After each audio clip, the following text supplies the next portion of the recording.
the insight you get, with the spiritual insight you get from approaching Krishna, also follows a natural responsibility. Right? I mean, you kind of like, nah, shouldn't do that. I mean, you know, right? So I would say that that is maybe not such a major reason for not chanting, that you become fearless. I mean, fearlessness is good in the sense that it actually, facilitates a nice life if you're not scared, right? And then if you have these strong urges to do something crazy, then you can also speak with Bon Thai.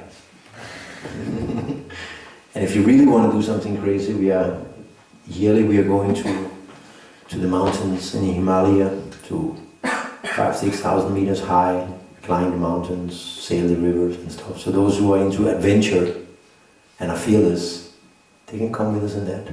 We go to holy places, not the highway. So, you had a question? I have two questions. Okay. The first one, you said that woman is reborn as a human being. Why is she born as a lady? That too? Why isn't she as a man? Why isn't she in heaven? Because she said she's a wife of Brahmana. She did all this. Yeah. It's a good question. She's actually in the book, and it's very amazing. She's describing her death, how she died.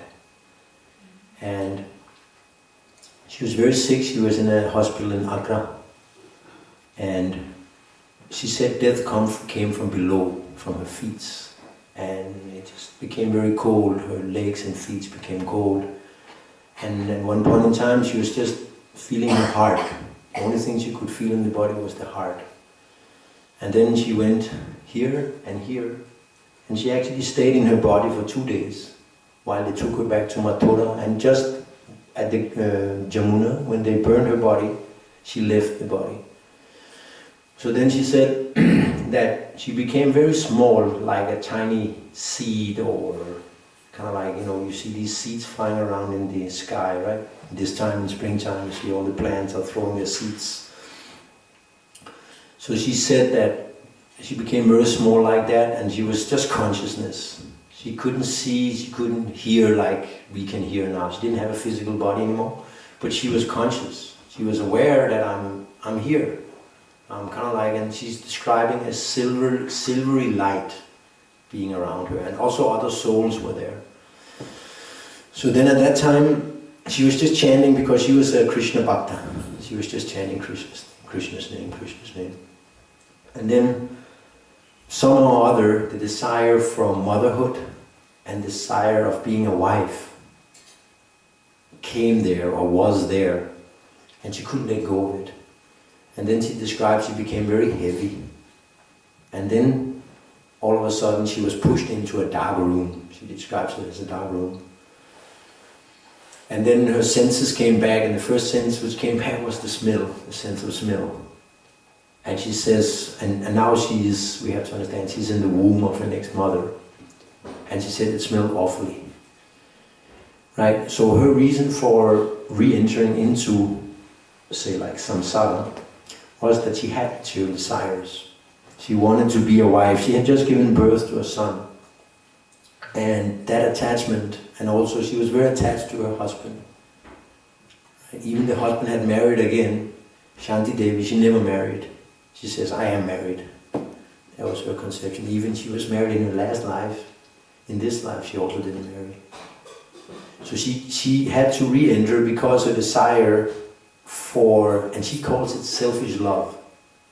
Desire for selfish love. I mean, the love of a mother for the child, the love of the wife for the husband. She called it selfish love. And for that, she says, I had to come back. Oh. Can you say one? The second one is a little bit funny, but I hope where do you find the songas in all kind of I don't know. You for that research already? Yeah, I mean for that actually you would have to go to Swarga. What? You have to go to Svarga for that. Yeah, is that the reason why you're climbing Himalayas? No. No, we climb the Himalayas because we are big kids. Yeah. And it's also because it's a very, very beautiful place, right? I mean, it calls actually on something within you when you're in the Himalayas. So, but Somaras, I haven't tried it as far as I remember, and you have to enter Svarga, I think, to get the recipe. I think also maybe some mantras from powerful rishis goes into it, but try to go to Vaikuntha. Yeah, okay. And if you don't make it, Krishna will put you in Svarga. Why you try to go to Kailash then? In the Himalayas there's Kailash, right?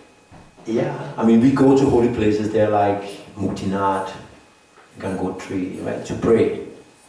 And also to live out some adventure.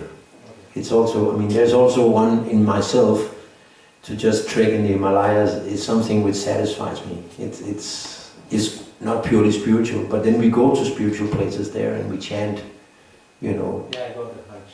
Yeah, so it's you can combine your sense for adventure with, then you make the goal for that adventure a spiritual place. Right? Prabhu? Yeah. Actually, what is the concept of Bhagavad Gita? Why Krishna need to explain to only to Arjuna? There are so many people around Krishna at that time.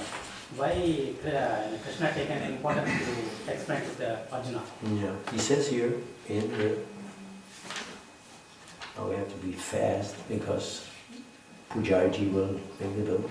Krishna says, I think in 9:1 or something like that, because you are my very dear friend.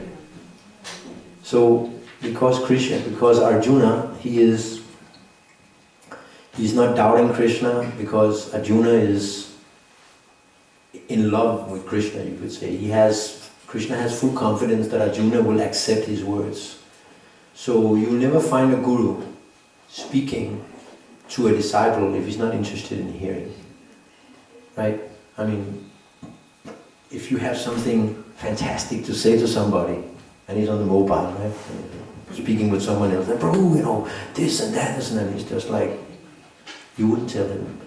So because Arjuna is receptible, therefore he becomes the disciple. And Arjuna himself says, now I am your disciple, I'm surrendered unto you. So that surrender, that faith that he will tell me the truth has to be there.